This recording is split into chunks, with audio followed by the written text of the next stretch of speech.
pinoprotektahan. Walang kasinungalingan, serbisyong totoo lang.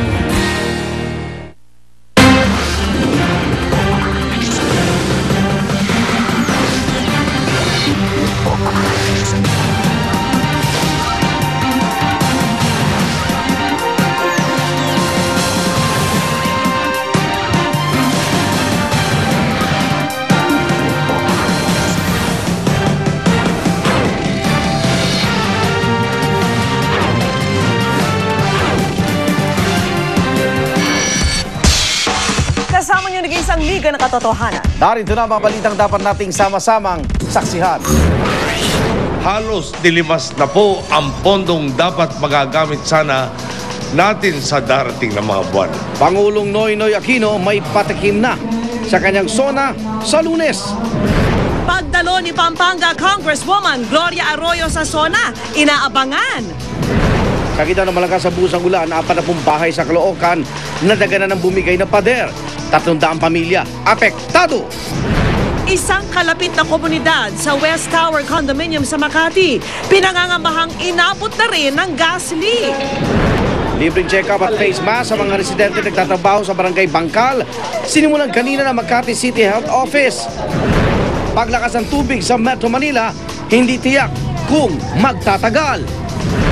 At ang inaasahan ng ilang Pinoy sa unang SONA ni Pinoy.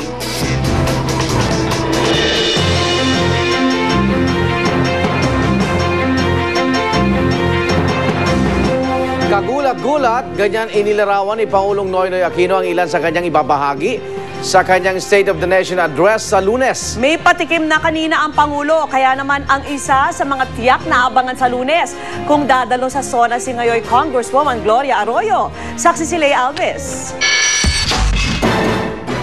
Halos dilimas na po ang pondong dapat magagamit sana natin sa darating na mga buwan.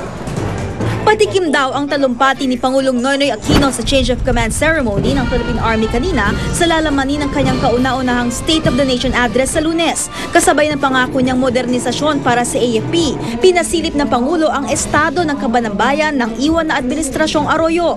Pero simula pa lang daw yan. Pati kayo, no?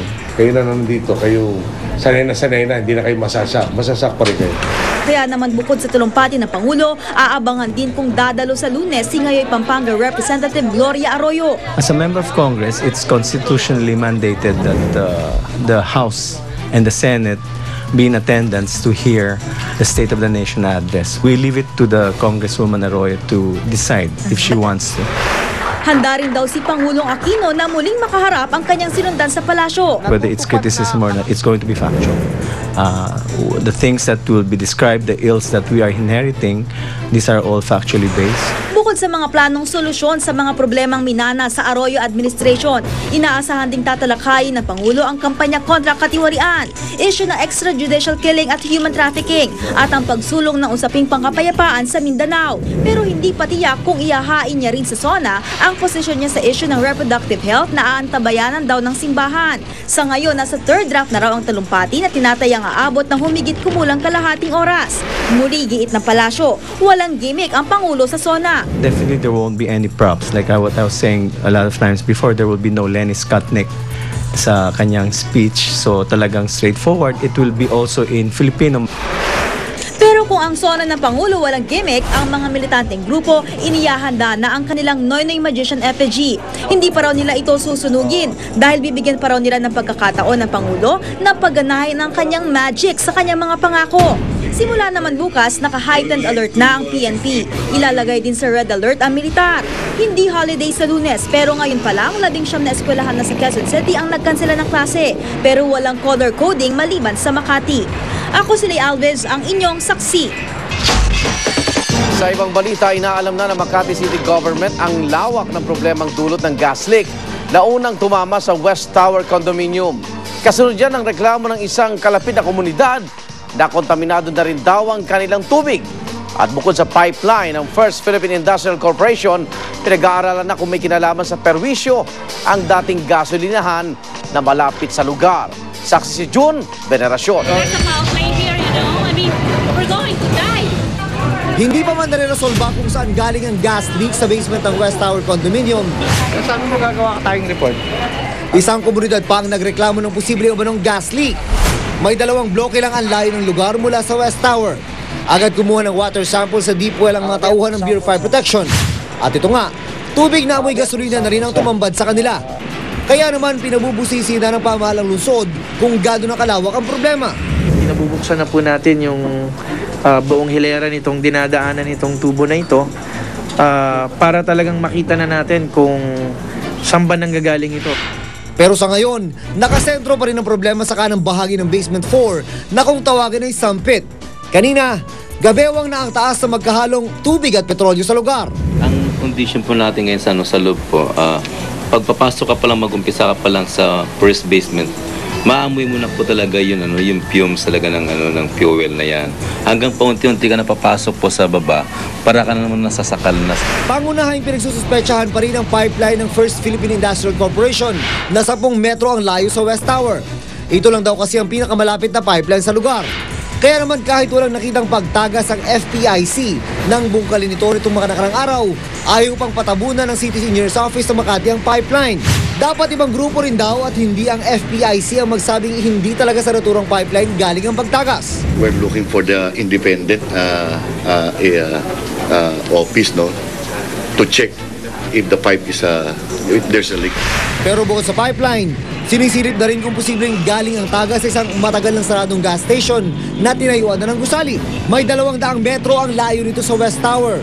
Ang sumunod na pinakamalapit na gas station, 700 metro ang distansya. Inaalam pa rin kung may nakabaong fuel tank sa ilalim ng kondominium. Pero sabi ng City Engineer's Office, kung gumagana lang daw ang sewerage treatment pump ng West Tower, hindi raw lalaki ang problema.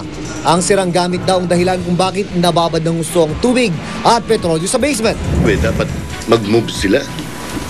Hindi dapat naiasa lahat sa city government ng Makati. Sabi ng BFP, mapanganib pa rin ang sitwasyon sa loob ng gusali.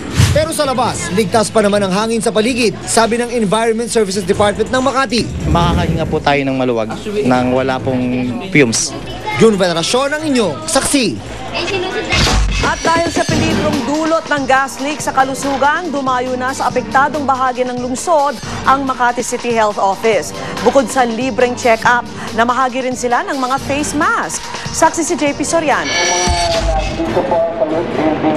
Napalabas ng kanilang gate ang lolang ito sa may Bangkal, Makati, malapit sa West Condominium, nang makita ang ambulansya ng City Health Office. Kaya po kami nag-iikot, may nararamdaman na po kayo ng mga po sa kabilang Oo, nag-aalala kami kasi liki lang namin nalaman na ganyan na pala kadelikado Tanghali po sa inyong lahat.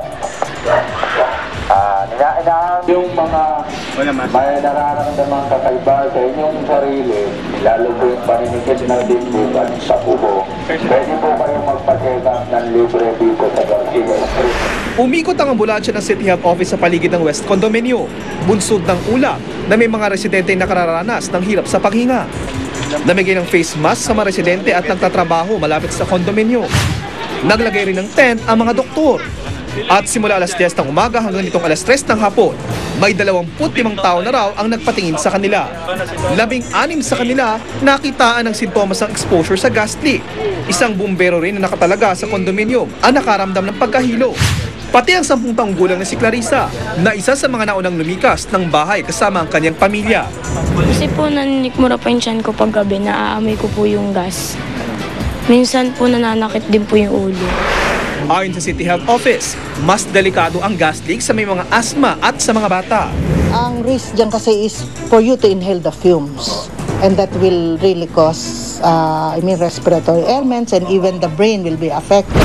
Pagkahilo, pananakit ng ulo, pagsusuka, pag-ubo, hirap sa paghinga at pananakit ng lalamunan ng ilan sa mga sintomas ng exposure sa kemikal.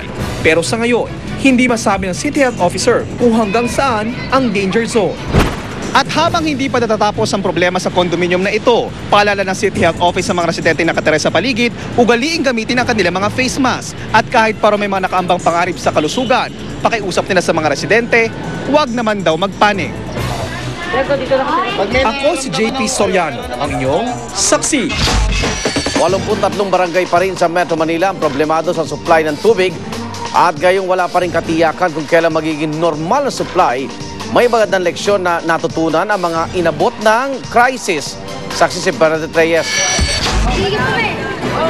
Todo sahod pa rin sa rasyong tubig ang mga taga-Pook Pag-asa ng Barangay Batasan Hills sa Quezon City sa kabila ng patapos na umunong krisis sa tubig. Pero gaya ng ibang lugar sa Metro Manila na balik na ang supply ng tubig, posibleng matapos na rin daw ang pasaning ito ng mga taga rito.